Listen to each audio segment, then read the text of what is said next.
So I think that what we're seeing is a realization that China is in the next phase of its growth and has to be different from the growth that we saw over the last 10, 15 years.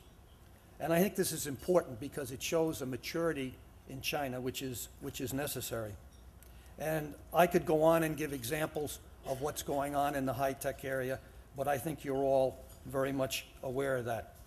Now I'd just like to get to financial sector reform, because a lot's been achieved in the last decade in financial sector reform. Much needs to be done. We've seen the major state-owned banks, exception Agricultural Bank, which will come next, but 3 of the major state-owned banks, actually 4 when you consider the 3 major state-owned banks, plus the mixed bank Communications, which is also now being classified as a major state-owned bank, that they've gone to the market. They've raised IPOs very successfully. We've just seen Citibank go and very successfully to Shanghai and Hong Kong. And this is just, I think, typical of what is going to be happening with the whole banking community, the ability to raise money to wipe out the non-performing loans. But what's important is you don't create new non-performing loans. So that gets down to the areas of good risk management, corporate governance, transparency. And I think the idea of having a management that responds to the board, and the board must be an independent board. And these, I think, are major reforms that we're just seeing the beginning of. But if China is not to replay the big bailout that occurred to get these banks to the market, and the creation of more NPLs, particularly with this growth in money supply, I think it is very important that these reforms take hold and actually be improved upon. This is one of the reasons that we were allowed to go into Guangdong Development Bank to work in those areas. And I think a major improvement is taking on these boards international bankers who have experience in these areas. So I think that has been a major improvement, but much needs to be done. I think the CBRC, which is a regulator in this area, has done a good job, but it must consolidate more. And this is an ongoing situation. And so watching what happens in financial sector reform in China, I think, will be an indication of the ability of China to move ahead globally in the coming years. One of the other things I would like to talk about is what China needs to do in other areas of the financial sector other than the banking sector. Although it's fair to say that in the banking sector is the most important single element of the financial sector, because 90% of flows, financial flows in China, still go through the banks. What is needed here is more balance. China has to do much more on opening up securities firms. Really more emphasis needs to be made on the creation, formation, and the development of a local bond market, because there is too much reliance on the banking system. You may be surprised to hear a banker say that, but that's true. You need more balance. And so these are things, I think, to watch as we go forward, what the government does with the securities industry, what it does in pushing the formation of a domestic bond market.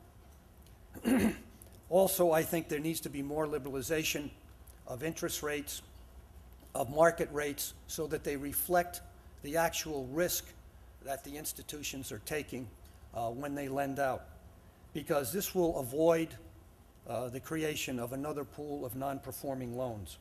And we all have in mind how important this is, because we all know the story of what happened to Japan when they sat on it and lost themselves a decade of growth. China cannot afford to do that, and the leadership is well aware of that. So I think these are some of the next steps that need to be taken in financial reform. One of the things that bothers me, and I think bothers all of you, is the growing protectionism and nationalism we see in the world. And I think it's very important that the United States continue on the road to open markets, but China also. And there is a backlash in China, as you're all aware, particularly in the financial area, but in other areas also, to some of the foreign investments that have been made in the financial sector, in the banking system. But I think it's important that China continue to open up, because it'll give it, as I said, the sound base it needs to move forward. And where all of these reforms in the state banks, local banks are very important, I think the foreign banks can play a very good role because they can act sort of as a catalyst, a source of competition for the domestic banks. And so I think that's the role of an institution like the Huachi Bank, Citigroup, Citi in the country. I think, as I said, the protectionist situation we saw in a number of cases here, and so I think this is an area where the two countries have got to work together.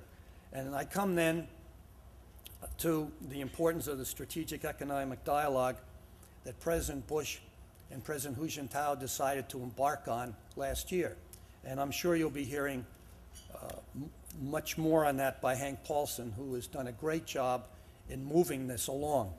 And as you know, Hank knows China. The Chinese feel confident with him, and I think it's important now that we see some breakthroughs in some of the issues that are on the table. So what would I say to China? You must continue to move ahead as you are.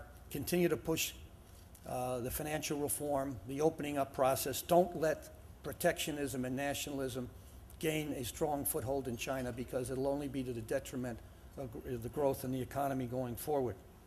China is also, finally, is a tremendous force now internationally. That wasn't true at the time of the Asia financial crisis. Maybe in Asia, but elsewhere it wasn't. Today, in Latin America and Africa, areas that I travel to quite often, it is a major force. I happened to be in Beijing in November last year when 48 heads of state from Africa were there. And I spent some time with my old friend Thabo Mbeki, who's the president of South Africa. And he said, Bill, we're here because China is interested in us and cares about us. And you can say what you want to about anything else, that's why we're here. It's never happened before that you've had 48 heads of state of Africa meet outside of Africa. This gives you an idea of how the Africans think about China. And in Latin America, they've been a tremendous influence over the last couple of years and will continue to be. So China has a role to play. One of our colleagues in government, as you know, referred to China as a stakeholder last year. Well, I think they are a stakeholder, whether they like it or not. And so I think it's in their interest to see stability worldwide and to work with all the major players. Finally, I would just say that I think you're going to see a tremendous flow of money now, not only into China, where there have been records for the last decade and a half of flows from outside of China into China. You're going to see it reverse the other way, because you're going to see the creation of a number of multinationals of Chinese origin. And they will be moving worldwide in all areas. And we started to see that. So the next decade will see a major push by Chinese companies internationally.